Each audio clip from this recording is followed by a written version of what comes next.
Chapter 9, The Real Jackie. In the summer of 1949, Jackie was asked to appear before the House Un-American Activities Committee. Since the end of World War II, the United States and the Soviet Union had grown suspicious of each other. The U.S. government considered the communist government of the USSR to be hostile and aggressive. They would, it felt, do anything to overthrow the American government and take over. This fear was shared by many people throughout the United States. The committee investigated what is considered un-American, pro-Soviet activities. Any American whom they felt suspicious of could be asked to appear at a hearing. These hearings were highly controversial because some Americans felt that what the committee was doing was a violation of fundamental rights, which were protected by the Constitution. Jackie had been asked to appear not to defend himself, but to state his disagreement with Paul Robeson. Robeson was a well-known black actor who had recently said that black Americans should not fight in a war against Russia. He said this because he felt that blacks were not treated well in the United States. Robeson had visited the Soviet Union and come to believe that the communist system of government was one that promised equality for all. Being asked to testify against Robeson presented Jackie with a terrible dilemma. Jackie knew that he was being asked to represent those black Americans who didn't feel the way Robeson did.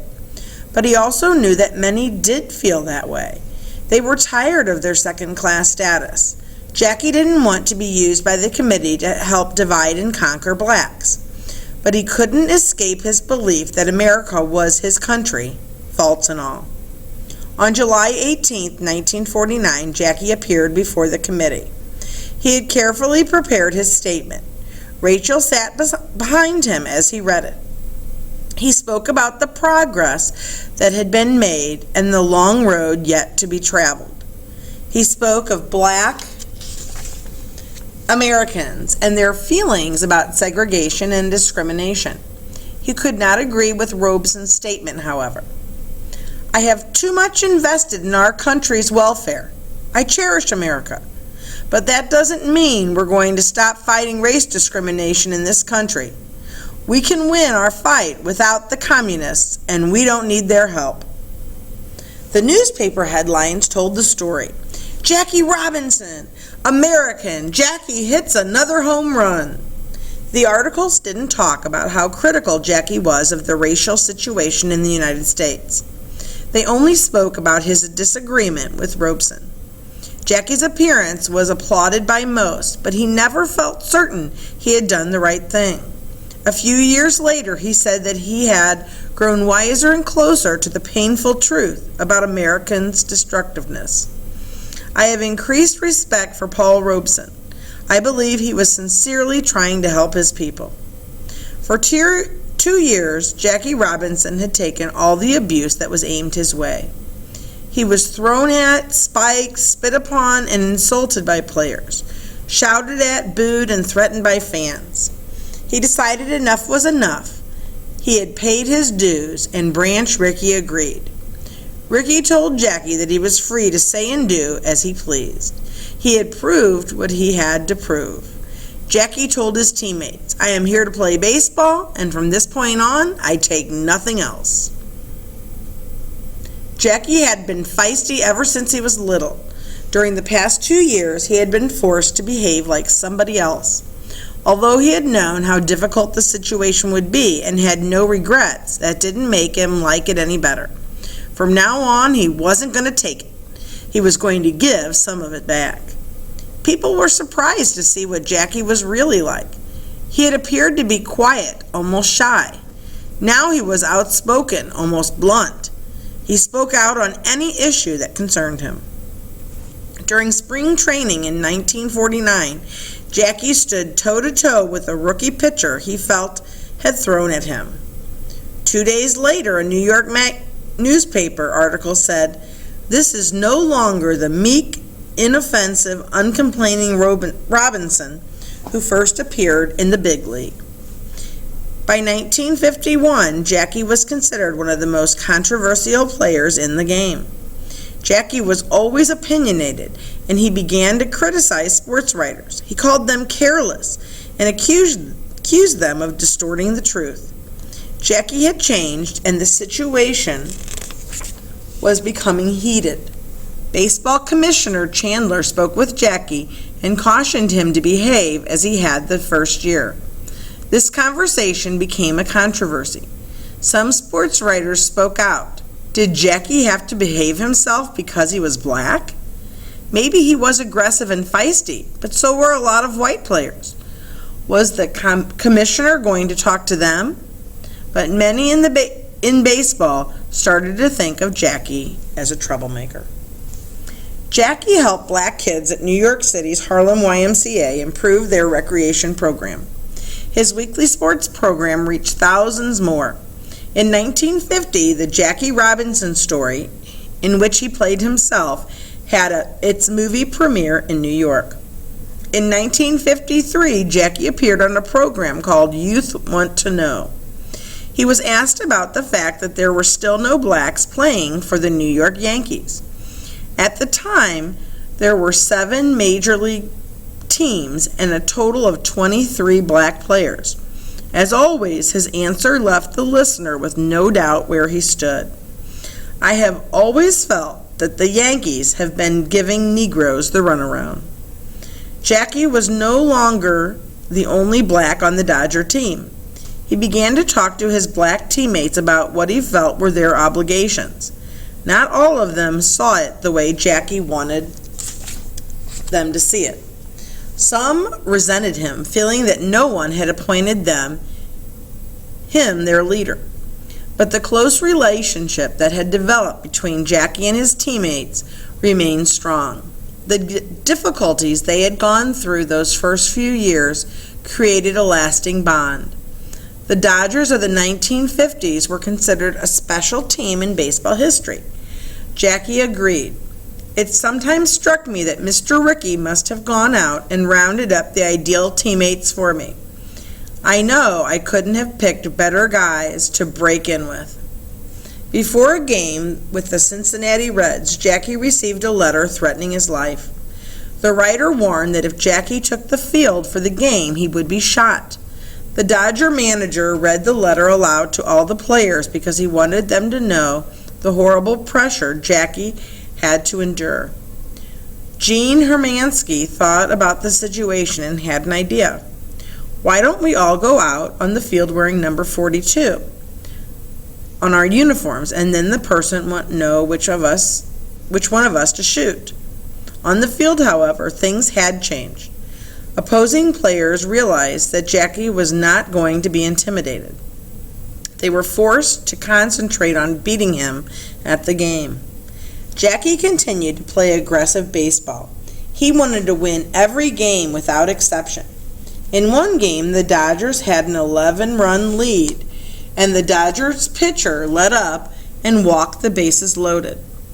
Jackie came over to the mound and told the pitcher, "If you don't want to pitch, go back to the hotel."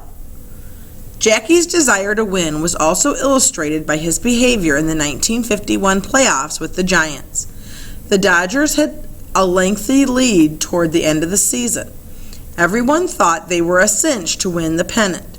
Miraculously, the Giants tied them during the last game of the year and forced a 3-game playoff to decide the pennant winner. The Giants won the first game and the Dodgers the second. Game 3 became one of the most dramatic games in the history of baseball. The Dodgers were leading 4-1 going into the bottom of the ninth. The first 2 men up signaled. With 1 out, there was a double to left center, making the score 4-2. With men on second and third, Bobby Thomson was up with Willie Mays on deck. The Dodgers changed pitchers, bringing in Ralph Branca.